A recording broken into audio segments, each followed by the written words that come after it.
এদেশের যুবকদের মধ্যে আছে প্রাণ ঢালা উচ্ছ্বাস, শক্তি। যুবকদের দেহের রক্ত গরম না? এই গরম রক্তগুলারে ইসলামের কল্যাণে কাজে লাগাতে হবে।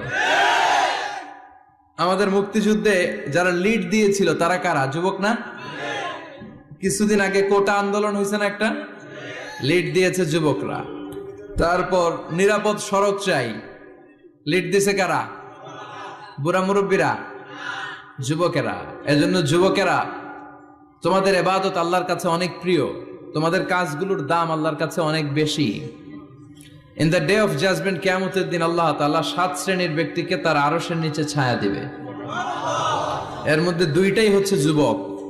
হচ্ছে ওই যুবক শাবুন নাশাআ ফি ইবাদাতিল্লাহ, যে যুবক তার যৌবনটাকে আল্লাহর ইবাদতে কাজে লাগায়, যে যুবক তার যৌবন বয়সে পর্নোগ্রাফি দেখে না, হিন্দি সিনেমা